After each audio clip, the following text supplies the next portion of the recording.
और अगर वो रश्मि के पीछे इसी तरह जाते रहे तो वीक वीक होकर बाहर हो जाए। आपकी बेटी खुद गालियां दे रही है, अब कहाँ गई क्लास। पर इस वक्त इस गेम में Tejasswi looks like a clear winner. मैं चाहता हूँ कि मेरी दोस्त तेजा ही जीते। जिस दिन करण भी डिस्कशन करने में लग जाए तो शायद ये अनबन ना हो। मुझे उनकी दोस्ती बहुत अच्छी लगती थी। भाई मैं हूँ विशाल कोटिन और आप मुझे देख रहे हैं लाइव फीफा फूस पर।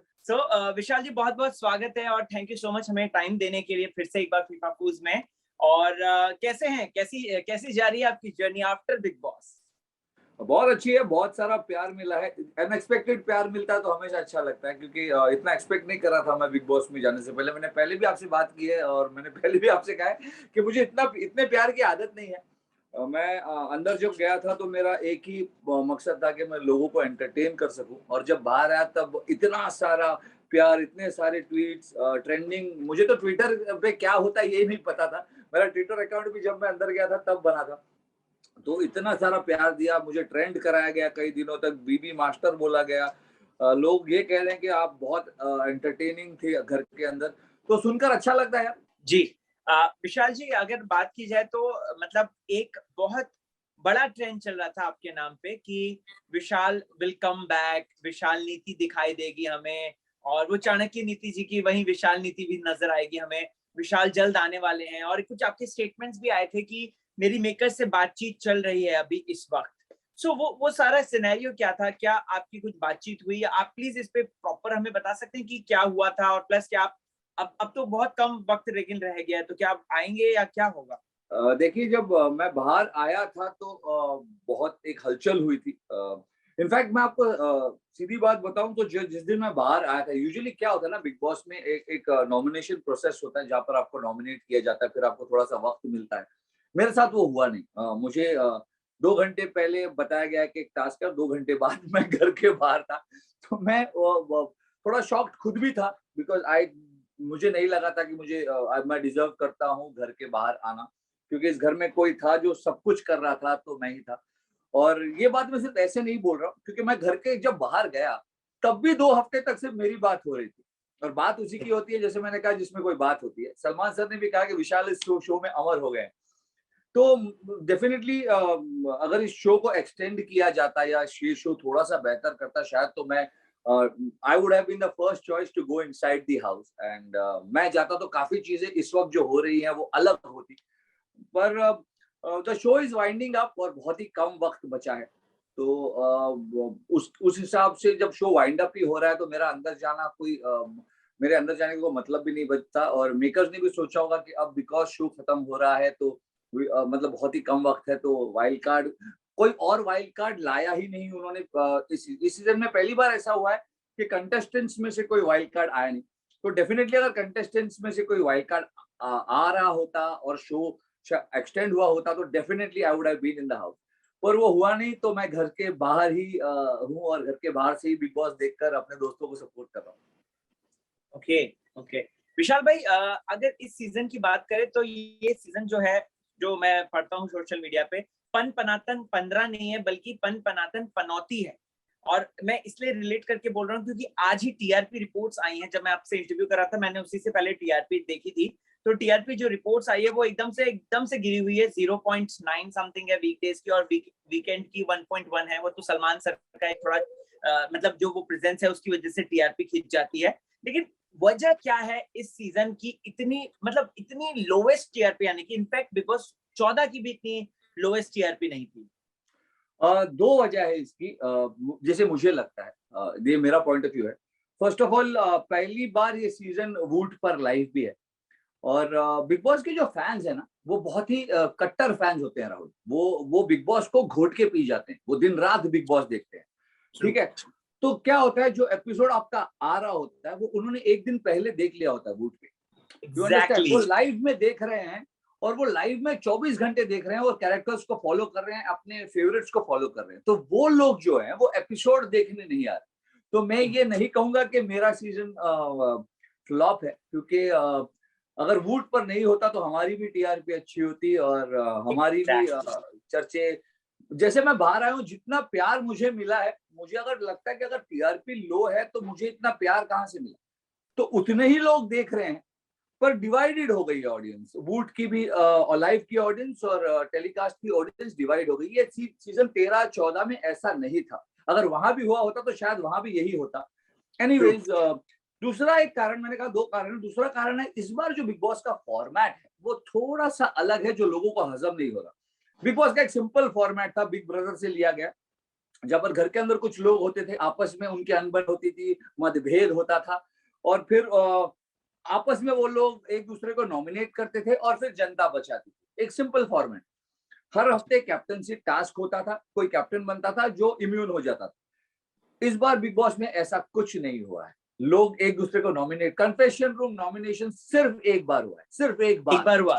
करेक्ट करेक्ट तो करेक्ट। कन्फेशन रूम नॉमिनेशन नहीं हो रहे हैं। जनता की वोटिंग जनता के हाथ में नहीं छोड़ा गया है, किसी को बताना, किसी को नहीं बताना। नॉमिनेशन अपने हिसाब से हो रहे हैं, क्योंकि जब जनता वोट करती है और वो देखती है कि कोई बाहर ही नहीं जा रहा, तो दे फील चीटेड। और सबसे बड़ी बात, कैप्टनसी टास्क इस पूरे सीजन में 1 या 2 लोग कैप्टन बने। सो वो एक फॉर्मेट है ना, confession room nomination, captaincy task, saving somebody, ये सारी चीजें जो चल रही थी वो मिस करी। क्योंकि अगर आप देखोगे, हमारा सीजन शुरू हुआ है, मैंने बाहर आकर देखा, मुझे भी लगा कि ऐसा क्यों हो रहा है कि हम ये सीजन इतना अच्छा क्यों नहीं कर रहा। मैंने बाहर आकर देखा कि सीजन शुरू हुआ था 2.5 पर, और आप सही कह रहे हैं, आज टीआरपी आई है 0.9, और वीकेंड का वार की गिरी है 1.3 से 1.1 पे गिरी। तो वीकेंड का वार लास्ट वीक वाज 1.3, आज 1.1 है। तो मुझे ऐसा लगता है कि लोग इन सब चीजों को मिस कर रहे हैं। सीजन शुरू हुई थी 2.5 पे, जब ऐसा नहीं है कि लोग इस शो से नहीं जुड़े। अगर कोई भी शो 2.5 पर शुरू होती है तो मेकर्स का ये दायित्व होता है कि उसे और ऊपर ले जाए। पर शायद उन्होंने थोड़ा सा एक्सपेरिमेंट किया इस सीजन में, और कोशिश की कि कुछ नया दिखाएं ऑडियंस को, क्योंकि लाइव की ऑडियंस भी जुड़ रही है, कुछ नया करते हैं। वो नया चला नहीं। अगर वो नॉर्मल फॉर्मेट पे जाते और लोगों के हाथ में निर्णय छोड़ते, क्योंकि क्या ना, मैंने बहुत सारे ऑडियंस से बात की और बहुत सिंपल है, ऑडियंस चाहती है कि वो डिसाइड करे कौन अंदर है। उनको लगता है कि वो लोग बिग बॉस चला रहे, वो खुद को बिग बॉस जैसा फील करना चाहते हैं। अब उनसे वो हक ही छीन लिया। जब उनसे वो हक छीन लिया तो वो कनेक्टेड नहीं फील कर रहे हैं शो से। This is the problem. Exactly. ये तो जब विशाल जी, जब हम भी ऑडियंस के बीच में जाते हैं, पब्लिक सर्वे कराते हैं, तो उस दौरान ऑडियंस का यही कहना होता है कि हमारे ऊपर जो एक रिस्पॉन्सिबिलिटी थी, इस कंटेंडर को रखो, इसको निकाल दो, वो अब या तो कोई बाहर से आकर कोई बोल के चला जाता है, या तो फिर घर वाले ही आपस में डिसाइड कर लेते हैं, या तो फिर बिग बॉस की टीम ही अपने आप डिसाइड कर लेती है कि इसको निकालना है, इसको रखना है करके। एग्जैक्टली यही प्रॉब्लम है इस सीजन का। क्योंकि लोग बिग बॉस सीजन में, अगर मुझे पूछा जाए कि बिग बॉस कौन है, मैं कहता हूँ बिग बॉस जनता है। हमेशा बिग बॉस जनता रही है। इस बार बिग बॉस जनता नहीं है, इसलिए वो बिग बॉस नहीं देखना चाहते। ये प्रॉब्लम रहा है। एग्जैक्टली। अच्छा विशाल जी, अभी रिसेंटली तेजस्वी और करण में जबरदस्त पंगा हुआ है, और वो लोग पूरा बात नहीं कर रहे थे। इनफैक्ट तेजस्वी जो है वो प्रतीक, देवो और राखी को सपोर्ट कर रही थी, वहीं करण कह रहे थे कि ये लोग अनफेयर खेल रहे हैं, तू क्यों उनको सपोर्ट कर रही है। देखा होगा, आई एम श्योर आपने एपिसोड देखा होगा। आपका क्या दृष्टिकोण है? आप किसे इस पूरे मामले में सपोर्ट कर रहे हैं, या फिर कह सकते हैं कि आपको किसका पक्ष जेन्युइन लगा, करण या तेजा? बेसिकली दोनों ही बहुत स्ट्रांग प्लेयर हैं। मैंने हमेशा से कहा है कि तेजा प्रेशर बेटर हैंडल करती है करण से। करण को लगता है कि वो प्रेशर बेटर हैंडल करता है, लेकिन वो नारियल की तरह है, बाहर से बहुत सख्त दिखाता है खुद को, और अंदर से बहुत ही नारियल की तरह सॉफ्ट है। तो जब भी वो प्रेशर में आ जाता है ना, वो एग्रेसिव हो जाता है। प्रॉब्लम ये है करण और तेजा में, तेजा डिस्कस करती है और करण आर्ग्यू करता है। अगर जिस दिन करण भी डिस्कशन करने में लग जाए तो शायद ये अनबन ना हो। और इस घर के अंदर ना राहुल, हर दिन इक्वेशंस बदलते हैं, हर दिन रिश्ते बदलते हैं। करण तेजा क्यों, आजकल तो प्रतीक और निशांत भी लड़ने लगे। मुझे उनकी दोस्ती बहुत अच्छी लगती थी, जबकि मैं हमेशा उनके खिलाफ रहा हूँ, हमेशा उनके ऑपोजिट खेला हूँ, लेकिन उनकी दोस्ती मुझे बहुत अच्छी लगती थी, क्योंकि दोनों एक दूसरे के साथ खड़े होते थे। अब तो वो भी लड़ने लगे। तो तेजरन की हम बात करें, उससे एक बेटर दोस्ती तो निशांत और प्रतीक की है। वो लोग जब लड़ने लगे तो you can understand the pressure of this house. और ना बहुत ही फनी चीज हो रही है इस घर के अंदर। हर को टिकट टू फिनाले टास्क जब दिया गया, हर किसी को ये इस बात की कोशिश करनी थी कि वो कैसे टिकट टू फिनाले ले और कैसे फिनाले में पहुंचे। ये लोग वो कर ही नहीं रहे। ये लोग ये कर रहे हैं कि किसी को टिकट टू फिनाले ना दे, हम इसको नहीं जाने देंगे, हम उसको नहीं जाने देंगे। जिस दिन ये लोग ये सोच लेंगे कि मुझे लोगों से फर्क नहीं पड़ता, मुझे जाना, उस दिन बहुत ही डिफरेंट होगा इस घर का माहौल। इस वक्त करण और तेजा भी लड़ रहे हैं कि इसको नहीं जाने देना है, उसको नहीं जाने देना। वो लोग इस बात पे नहीं लड़ रहे कि मुझे जाना है। जब तक मैं घर में था, लोग मुझे बोलते थे तुम मैनिपुलेट करते हो, तुम 1-2 का 4 करते हो, तुम लोगों को माइंड गेम्स खेलते हो। मैं खेलता था, मैं चाहता था कि मैं आगे जाऊं, इसलिए मैं वो करता था। यहाँ पर वो कोई नहीं कर रहा। यहाँ पर केकड़ा मेंटालिटी चल रही है कि मैं उसे नहीं जाने दूंगा, मैं उसे नहीं जाने दूंगा। जिस दिन ये चीज हो जाएगा ना कि फॉर एग्जाम्पल अगर तेजा करण को बोले कि मैं टिकट टू फाइनल में जाना चाहती हूँ, तू मुझे हेल्प कर, करण ना नहीं बोले। सिमिलरली अगर करण तेजा को बोले कि मैं टिकट टू फाइनल लेना चाहता हूँ, तू मुझे हेल्प करेगी, वो ना नहीं बोले। झगड़ा हो रहा है किसी और को ना जाने देने पर। जो अगर ये दोनों समझदारी से बैठकर सोचेंगे तो दोनों खुद पर ही हंसेंगे कि हम क्या कर रहे हैं। जी, ट्रू ट्रू। अच्छा विशाल जी, अभी हमने देखा रिसेंटली कि प्रतीक ने निशांत को ये बात तक बोल दी कि तूने मेरे लिए क्या किया है, राइट? ये सबसे बड़ा सवाल उसने पूछा और निशांत बुरी तरीके से टूट गया, हमने देखा। और प्लस सोशल मीडिया पे जिस तरीके से रिएक्शंस भी आए हैं, निशांत की दोस्ती पर शक किया प्रतीक ने। और मतलब हमने देखा है कि निशांत होल जर्नी उसको सपोर्ट करते हुए आया था। तो आपका क्या व्यू पॉइंट है प्रतीक का? Is Prateek being self centred और इज प्रतीक बीइंग मैनिपुलेटेड? क्योंकि देवो है वहां पे उसके साथ और लड़की का जब भी साथ मिलता है तो प्रतीक थोड़ा सा चेंज हो जाते हैं। आपका क्या रिएक्शन है? जहां तक निशांत और प्रतीक की बात करें, मुझे प्रतीक ज्यादा पसंद है। मैं आपको सीधा बोल रहा हूँ, मुझे प्रतीक ज्यादा पसंद है क्योंकि वो सही हो या गलत, वो अपने मुद्दे पर अड़ा होता है। 90% ऑफ द टाइम वो गलत ही होता है, लेकिन वो अपने मुद्दे पर अड़ा होता है क्योंकि उसको लगता है कि मैंने अगर ये बोल दिया तो बोल दिया, I will stand by it. इसलिए मुझे प्रतीक इन दोनों में ज्यादा पसंद है। निशांत जबकि थोड़ा सा स्लाई है, थोड़ा सा पीछे से वार करने वाला है, वो खुलकर सामने नहीं आता। लेकिन जहां तक इस मुद्दे की बात है, इस मुद्दे में I feel Nishant is 100% correct and Nishant is 100% right for the simple reason, क्योंकि निशांत ने सीधे से बोल दिया है कि अगर देवलीना को मैं नॉमिनेट नहीं करूंगा तो हो सकता है मैं बाहर चला जाऊं। और प्रतीक चाहता है कि वो देवलीना को बचाए, ताकि तो इसमें हो क्या रहा है, निशांत खुद को बचाने के लिए खेल रहा है और प्रतीक देवलीना को बचाने के लिए खेल रहा है, जबकि प्रतीक को भी निशांत को बचाने के लिए खेलना चाहिए। And Nishant has always stood by Prateek. I am telling you this, I like Prateek more, but Nishant is the one who supported him throughout. तो इस मुद्दे पर निशांत बिल्कुल सही है। इनफैक्ट घर के अंदर तो हम लोग निशांत को मामा और प्रतीक को भांजा बोलते थे कि ये मामा भांजा की जोड़ी है। और मामा भांजा की जोड़ी इसलिए है क्योंकि निशांत प्रतीक किसी भी मुद्दे पर अड़ सकता है और प्रतीक को सपोर्ट करना बहुत डिफिकल्ट है क्योंकि बहुत बार वो बहुत फूलिश मुद्दे पर अड़ जाता है। तो एज अ पर्सन मुझे भी लगता है कि क्या कर रहा है यार, लेकिन निशांत फिर भी उसको सपोर्ट करता है। So that is called friendship. और इस मुद्दे पर Nishant is 100% right and Pratik is wrong. जी जी। मैं एक बात बोलना चाहूंगा, जब हमेशा बोलता हूँ, अभी मुझे याद है कि जो मैं तेजा के लिए बोला करता था, आज मैं वो निशांत और प्रतीक के लिए बोलना चाहूंगा कि दोस्ती में कुछ भी सही गलत नहीं, मेरे लिए मेरा दोस्त सही, उसके लिए मैं सही। And this is what Nishant has done throughout. Okay okay okay. Vishal भाई, उमर की दोस्ती को लेकर आप किस तरीके से स्टेटमेंट कहना चाहते हैं? और प्लस अभी राजीव आए थे, हमारी बात हुई थी उनसे, राजीव अदातिया बाहर आ गए हैं। सो हमारी बात हुई थी तो उन्होंने कहा था कि he is the most genuine and kind hearted person inside the house. But हमें बिग बॉस के घर में जो दिखाया जा रहा है, जो टेलीकास्ट दिखाया जा रहा है, उसमें ऐसा लग रहा है कि he is the most violent doctor, जो कि सलमान साहब बार बार वीकेंड के बारे में बोलते हैं, is the most violent. आपका क्या टेक है इस पे? उमर के बारे में ये है कि उमर पहले 6 हफ्ते में उमर दिखे ही नहीं और उमर कोशिश बहुत कर रहे थे। वो एग्रेशन जो आ रहा था, प्रॉब्ली उमर रियल लाइफ में वैसा है नहीं। he was showing aggression ताकि वो लोगों की नजर में आए। यहाँ पर घर के अंदर जब मैं था ना, तो मैंने ये रियलाइज किया कि बहुत सारे लोग जबरदस्ती लड़ते हैं दिखने के लिए, क्योंकि उनको ऐसा लगता है लड़ोगे तो ही दिखोगे। ये एक धारणा है इस घर के अंदर। तो उमर वो कर रहा था, नॉर्मल लाइफ में वो वैसा है नहीं, बहुत ही प्यारा इंसान है वो। Sorry to interrupt Vishal ji, sorry to interrupt, but आपने इस धारणा को तोड़ा है, हमने देखा है। आपने बिना लड़े ही बहुत सारी चीजें ऐसी हो गई कि आप दिखे हैं। हाँ, क्योंकि मुझे लगता है कि बल वही काम आता है जहां अकल नहीं होती। तो मुझ में अकल थी, तो मुझे बल का प्रयोग करने की कभी जरूरत नहीं पड़ी। और ये घर के अंदर सभी मानते हैं, बाहर भी सभी मानते हैं। उमर का प्रॉब्लम ये है कि Umar is not a leader, Umar is a team player. जब तक वो टीम में खेलता है बहुत अच्छा खेलता है, जैसे ही वो थोड़ा सा अकेला खेलना शुरू करता है वो हिल जाता है। जब मैं बाहर आया, मैंने भी ये कहा था कि Umar is a very strong player. पर अब क्या है ना, रश्मि के आने से बहुत ही वीक लग रहा है। वो रश्मि ट्रू के पीछे ट्रू। पीछे घूमकर बहुत ही वीक लग रहा है। रश्मि बहुत सही खेल रही है। रश्मि ने ये बिग बॉस पहले खेला है, तो उसको पता है कि अगर मैं घर के अंदर जा रही हूँ, मैं इतना लेट जा रही हूँ, तो मुझे किसी ना किसी के साथ कोई कनेक्शन बनाना पड़ेगा घर के आगे जाने के लिए। उसने उमर को पकड़ लिया।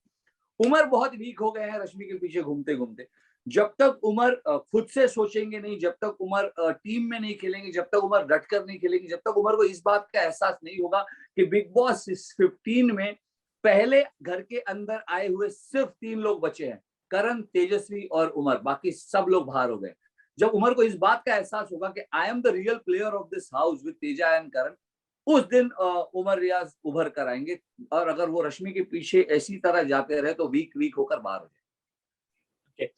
विशाल जी, आपको क्या लगता है कि रश्मि देसाई इस उद्देश्य के साथ आई थी कि वो उमर को अलग कर दें सबसे, और करण और उमर के बीच में फूट डाल दें और प्लस अलग कर दें? बिकॉज ऐसा राजीव का भी कहीं ना कहीं हमें बाहर से देखने को लग रहा था, और वो भी कोशिशें कर रहा था कहीं ना कहीं।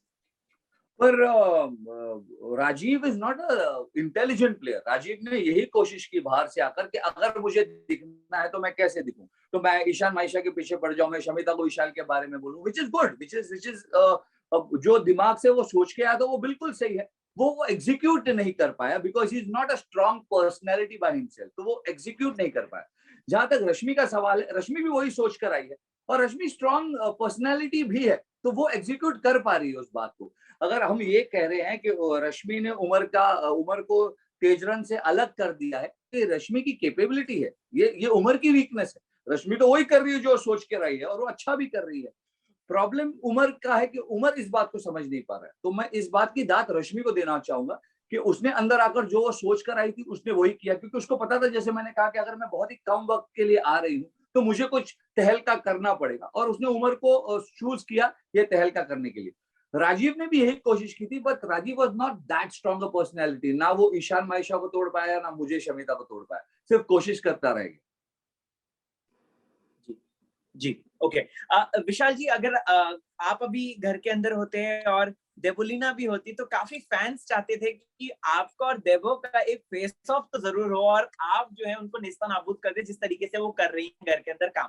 क्या ऐसा होता कि आप कभी दोस्त बन पाते उनके, या फिर दुश्मनी रहती? बिकॉज हमने देखा है उन्होंने बहुत टारगेट भी किया है आपको सोशल मीडिया पे, जब आप खेल के अंदर बाहर खेल रहे थे अंदर और वो बाहर थी।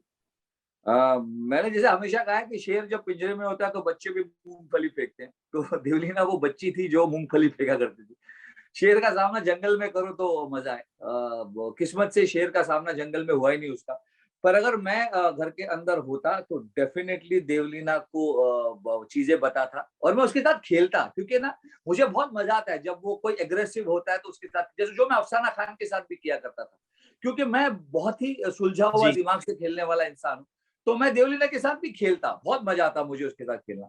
और जहां तक सपोर्ट का सवाल है, एक बात पर मैं उसे जरूर सपोर्ट करता, जो बिचुकले का मुद्दा हुआ है, और जो बिचुकले ने जो देवलीना का से कहा, और देवलीना के साथ सिर्फ तेजस्वी खड़ी थी, तो उसके साथ विशाल कोटियन भी खड़ा होता उस मुद्दे पर, क्योंकि वो मुद्दा देवलीना का या तेजस्वी का या बिचुकले का नहीं था। वो मुद्दा था जी, एक लड़की को सपोर्ट करने का। क्योंकि अगर एक ट्रू। लड़की को सपोर्ट कर कर मैं घर पे खड़ा हो सकता, तो बाहर हर लड़की के दिल में ये मैं डालना चाहता था कि जब भी तुम्हारे साथ ऐसा हो तो आवाज उठाओ। आप कब आवाज उठाते हो, आज उठाते हो या 1 साल बाद उठाते हो, उससे फर्क नहीं पड़ता, क्योंकि टाइम चले जाने से गलत सही नहीं होता, गलत गलत ही होगा। अगर कोई कोई किसी का मर्डर करे और वो पकड़ा जाए, और जज उससे कहे कि अरे यार 5 साल पहले मर्डर किया तूने, चल आज तेरे को फिर हो गया ना, अभी माफ कर देता हूं, नहीं, जज उसे वही सजा देगा जो 5 साल पहले देने वाला। So by just because it's late, wrong doesn't become right. तो उस मुद्दे पर मैं देवलीना के साथ खड़ा होता, अदरवाइज तो मैं उसके साथ खेलता और उसको पता होता चलता कि जंगल में शेर का सामना करना कैसे होता है। वैसे काफी मजा आता जब आप अगर देवलीना के साथ खेलते, तो हम रियली चाहते थे कि आप ऐसा करें कुछ ना कुछ।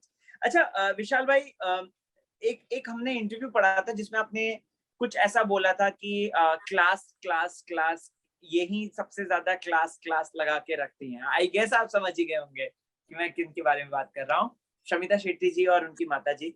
तो ये मतलब क्या कुछ बाहर बातचीत हुई या फिर कुछ ऐसा हुआ, मुद्दा उठा, या क्या मतलब आपको पर्सनली कॉल वॉल आया, क्यों आपने इस तरीके के स्टेटमेंट्स दिए?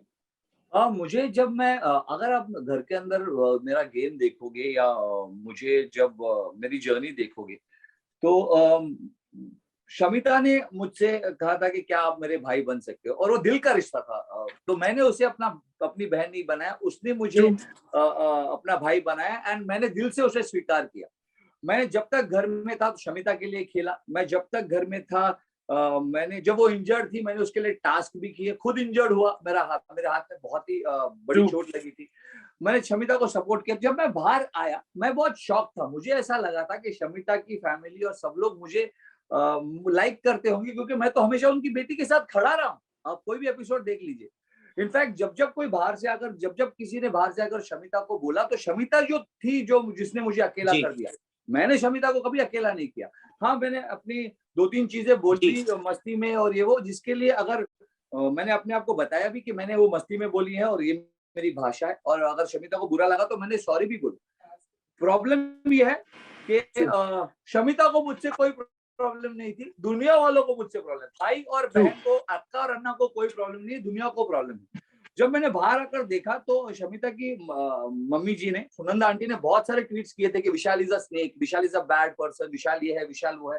तो मैं थोड़ा सा शॉक हो गया था कि मेरे बारे में ऐसा क्यों बोला जा रहा है। अगर किसी के बारे में बोलना है तो इतने सारे लोग जो शमिता के पीछे से बोल रहे हैं, शमिता के पीछे वार कर रहे हैं, शमिता को घर में सपोर्ट नहीं कर रहे, उसके बारे में बोलना चाहिए था उनको।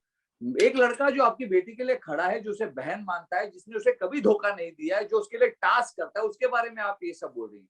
पर सुनंदा आंटी को मैं कुछ नहीं बोलना चाहता था, बिकॉज वो बड़ी है मुझसे। लेकिन जब बिचकुले ने उनकी बेटी को नाली, गटर की नाली कहा, चप्पल कमी कुत्ती कहा, गालियां दी, तब मुझे ऐसा लगा कि अब सुनंदा आंटी कुछ नहीं कह रही है, and she is okay with it. So she is not okay with कोई लड़का जो उसकी बेटी को सपोर्ट कर रहा है, उनकी बेटी को, और उनकी बेटी के साथ खड़ा है, उसके बारे में वो ट्वीट करती हैं। लेकिन कोई आदमी जो उनकी बेटी को गलत गलत गंदी गंदी गालियां दे रहा है, उसके सामने वो कुछ नहीं बोलती, she is okay with it. तो मुझे उस बात का हर्ट हुआ, और वो ट्वीट मैंने उसके लिए किया था। सेकेंडली, सुनंदा आंटी ने मेरी भाषा को लेकर बहुत बात की थी कि इसकी भाषा यस। ऐसी है और ये टपोरी भाषा में बात करता है।